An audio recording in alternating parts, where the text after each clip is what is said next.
बाहागो लाफैनायनि थाखाय नोंथांमोन बयनोबो आंनि गोसो गोरबोनि अननाय गाहाम हामलायनाय आरो बिगिरि साबायखरखौ बावजेनबाय। दिनै मानो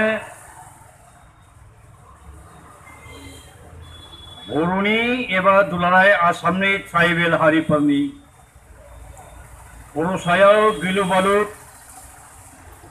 दाउखा बिदै बायदि गोसोम दाखा दाखा खैफोदनि जोमैया साग्लोबफैखो बेखौ निश्चय साफ्रोमबो जोंनि हुस गोनां बर' फिसा आरो ट्राइबेल फिसाफ्रा मिथिखाजोब्बाय होननानै आं सानदों। दाखालिनिफ्राय आं बुंगासिनो दङ आसामनि गासै 14टा सिभिल ट्राइबफोरनि सायाव सेकेन्ड वर्ल्ड वाराव जापाननि नागासाकी आरो हिरोशिमायाव आमेरिका थरनै गिलु बालु गिख्रंथाव बम खुबैदोंमोन। बेजों लोगोसे भियेटनामनि दावहायावबो बे आमेरिका हादोरानो नाफाम बमा खोख्लैनानै भियेटनामिस मानसि जापानिस मानसिफोरखौ रोजा रोजा अनजिमानि सुबुंफोरखौ फोथैदोंमोन। फोथैखांनायनि उनावबो दासिम रोजा रोजा मानसिफ्रा आथिं गैया आखाइ गैया मेगन गैया बेनो मानसि बेदरावल' थांनानै दं भियेटनामनि ह'चिमिन सिटिनि मिउजियामाव आं नायना फैखांबाय। दा बे जोंनि सायाव जि बम खोख्लैदों बे बमा खेबसेनो खामलाबनानै बुथारनाय नङा, बेनो जुग जुग रोफो रोफो दोहो दोहो माइ जिगाबनि अराव साल दंफांनि अराव आलु सावबा जिनिस सावब्ला जेरै दोमै दोमै मोनफ्रुलाङो बेबायदि मोनफ्रु होनायनि बिराद गिलु बालु मोनसे फैसा अलरेडि साबाय। बे 6टा हारिखौ जर जुलुमै आसामाव ट्राइबेलनि स्टेटास मोनहोनो नागिरनाया बे आं एसे सिगाङाव बुंनाय गिथाव बाथाव बमनिफ्राय आरो देरसिन गिलु बालुसिन दं। गमामायैनो बे मोनद' जाथिया देग्लायनि जा बा खालमानसिनि जा जायखिजाया समाव जुदि ट्राइबेल जानो मोनमारोब्ला बे 14टा ट्राइबेल जातिया जोबलांनायनि अनगायै आरो गुबुन लामा गैला आरो। मानोना होनब्ला बे मोनद' हारिनि गासै सुबुं बिसाना 1निफ्राय 1.5 कौटिनि खम जानाय नङा रायजोफोर। जोंनिया 14टा ट्राइबेल जातिनि गासै अनजिमा सानोब्ला मा जागोन मोजां जाथारोब्ला 30निफ्राय 32 बा 35 लाख जागोन आरो। बिसिनिया बेसेबांबा गुन गोबां। जोङो दा बिराद गिदिर मोनसे मास्टार प्लेनखौ आवगायगासिनो दं बर' हारिखौ मुलुगनि बयनिख्रुइ देरसिन गोरों गोरासिन बयजोंबो मानिजाग्रा सिबिजाग्रा सोद्रोमसिन गोख्रोंसिन जेरावबो आखा फाखासिन मास्टार दानायनि जोंहा प्लेन दं आरो मास्टार दानायनि प्लेनिंजोंनो आलादा हादोर सोरजिनायनि सोमावसारनायाबो दा फेस 3 आगान सुरबाय। 1987निफ्राय 93 फार्स्ट फेज थांबाय, BSc जाखांबाय, BLTनि लिडारशिपआव सेकेन्ड फेज जाखांबाय, बिनि उनाव डेम'क्रेटिक मुभमेन्टनि 3थि फेजआव दा आगान होफैबाय। बे जोंनि आलादा बड'लेण्ड हादोर सोरजिनानै बर' हारिखौ मास्टार दानायनि जोंनि जे सिमां जोंनि बे प्लेनिं बे 6टा हारियाव गमामायैनो ट्राइबेल जामरोबा बे सिमांनि अनगायै मोगथां खुनु दिन बे फैनाय नंला। आरो बे सयथा जातिखौ ट्राइबेल बानायनो जर जुलुम नाजानायनि गुदियाव खैसारा जाबाय बे बर'फोरनि आलादा रायजो बिनायनि जे सोमावसारनाय बेखौ फोजोबस्रांथारनांगौब्ला बे सयथा हारिखौ ट्राइबेल बानायनानै बिसोरजों दावहा नांनांगौ। दिनै मुथासे अना बर'फ्रानो बिटिसिनि बाउन्डारिनिफ्राय 50% खम ट्राइबेल गोनां गामिखौ दामनांगौ होननानै Guwahati High Court supreme court हाजारगान्दा case होबाय।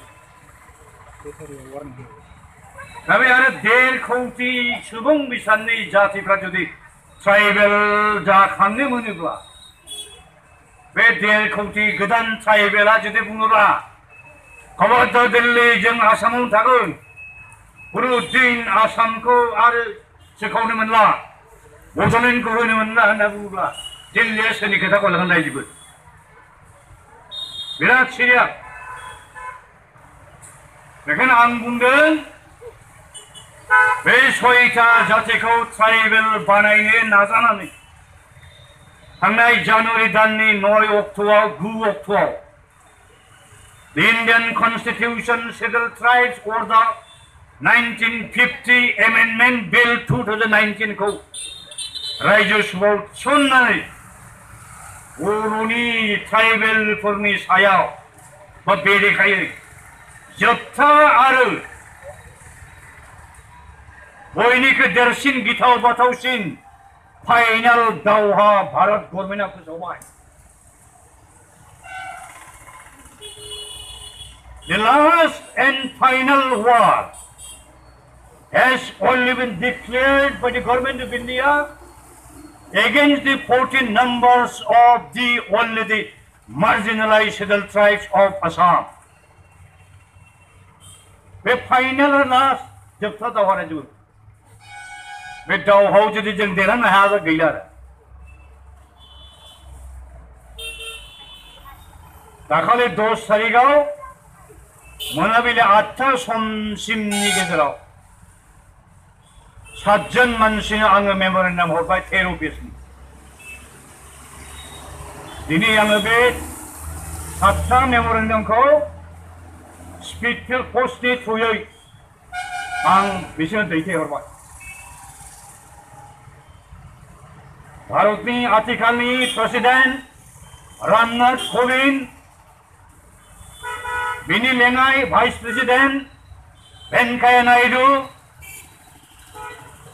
गाहाय मन्त्री नरेन्द्र मोदी होम मिनिस्टार राजनाथ सिंह ट्राइबेल एफेयार्सनि मन्त्री जुएल ओराम आसामनि चिफ मिनिस्टार सर्बानन्द सोनोवाल आरो ग्रुप अफ मिनिस्टार्सनि कमिटिनि कनभेनार चन्दन ब्रह्मनो दिनै आङो स्पिड पस्टजों हरजोब्बाय। बेयाव मा मा बुंनांगौ मा मा लिरनांगौ बेखौ आं खुनुदिन खम खालामाखै। जेखौ लिरनांगौ जेखौ बुंनांगौ बुंखाजोब्बाय। दायोसो आङो जेसेबां प्रेस मिडिया दं आसामाव प्रेस मिडियायावबो आङो प्रेस रिलिज अलरेडि हरखांबाय। दा आंनि बुजिनाय मथेब्ला भारत गभर्नमेन्टआ थैलि जिरायबाय 6टा जातिखौ ट्राइबेल बानायनो हाखाथारा। हायिनि खारना जाहैबाय मा खेबसे नङा खेबनै नङा गले गले 8 खेब रेजिस्टार जेनेरेल अफ इन्डियाया बे 6टा जातिनि जि माबा दाबि खालामनाय जि क्लेम ट्राइबेल जानो नागिरनायनि क्लेमखौ 8 खेब रिजेक्ट खालामखांबाय।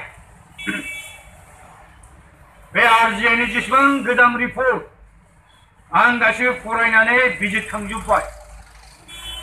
मोनफ्रोमबो जातिनि खेथ्रआव बुंदों कच राजबंशीखौ बुंदों हय गोदो गोदो बिसोर गावसोरखौ बर' कसारि जातिनि बाय बाहागि होनोमोन दाबि खालामदों। किन्तु दिनैनि जुगाव बिसोरो कच राजबंशीफ्रा बर'फोरनिफ्राय बेसेबांबा गोजानाव थांबाय आलादा जाति जाबाय आर्य बस्तिनि मानसिजों गासिबो लगाय मेन्दार खिथि जाजोब्बाय एथनिक्सार जाबाय बिसोर निजा राव गैला धोरोम गैला बेबायदि होननानै रग' रग' बुंदों। आरो इन्डियायाव कुनु रायजोआव दासिमबो कच राजबंशीया ट्राइबेलनि लिस्टआव गाखोआखै। वेस्ट बेंगलाव कचआबो राजबंशीयाबो आलादा आलादा जाति हिसाबै सेड्युल कास्ट।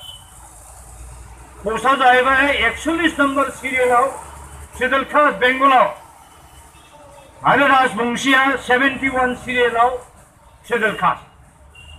दा मोनसे जातिया मोनसे रायजोआव सेड्युल कास्ट गुबुन मोनसे रायजोआव माबोरै सेड्युल ट्राइब मोनो? सेड्युल ट्राइबखौसो मोनो जायनिखि जातिया मोनबा क्राइटेरियाखौ सुफुंनो हायो। बेबायदि जातिफ्रासो ट्राइबेल लिस्टआव गाखोनो मोनो। आरो ट्राइबेल स्टेटासा मोनसे ट्राइबेल जातिनिफ्राय गुबुन ट्राइबेल नङै जातिनाव ट्रेन्सफार खालामजाया, बे सोलायजाया। दानिया फैदोलाय माबानि आदिबासी एबा टि ट्राइब। बे आदिबासी एबा टि ट्राइब्सखौबो बुंदों आरजिआइआ, गोदोनि आरजिआइआ। बिसोर सोनाब रायजो आनडिभाइडेड बिहार, आनडिभाइडेड मध्य प्रदेश, उड़िष्या, बेंगलनिफ्राय फैनायसो माइग्रेन्ट्स लेबारार इन्डेन्सार्ड कन्ट्राक्चुएल स्पेसिफिक मोनसे किरुनि थाखायसो लाबोदों ब्रिटिशनि जुगाव माखासे टि कम्पानिफ्रा। बे कन्ट्राक्ट पिरियडआ जोबोब्ला बे मानसिफोरखौ गावसिनि रायजोआव दैथायहरफिननांगौमोन। खिन्थु सस्थिया लेबार हिसाबै बाहायनो थाखाय ब्रिटिशनि आमोलाव ब्रिटिश गभर्नमेन्टनो होन बा बे साहा कम्पानिफोरनो होन बे मानसिफोरखौ थिनहरफिनाखै। रिटायार जाखांनायनि फिसा फिसौफोरखौ आरो बे साहा बागानावनो बाहायफिनदों। बिनि थाखायनो बिसोर थायै थायै दिनै बिसोरनि सुबुं बिसाना बेसेबां 60निफ्राय 70 लाख होनो। एनिहाय बिटुइन 60 and 70 लाख। आरो जोंनि आदिबासीफ्रा ट्राइबेल जाबाय। सोनाबा खुनु रायजोआव आदिबासी मानसिया थानाय नंला। गासिबो लोब लोब जोंनि बे बड'लेण्ड जोंनि आसामाव फैजोबसिगोन आरो बे आदिबासीया मानो फैनाङा? 1855 मायथाइयाव सिदु कानु होननाय सानै सावथाल लिडारनि लिडारशिपआव ब्रिटिशफोरजों दावहा नांदों। दा ब्रिटिशफ्रा ओरैबायदि खायदा खालामबाय, बारा बारा बिसोर दावहा नांबाय थानो हागौ, बेखायनो बिसोरखौ एजेन्ट हमनानै सानजाहा फाथायहरदों। सानजाहा एक्सपर्ट खालामहरबाय।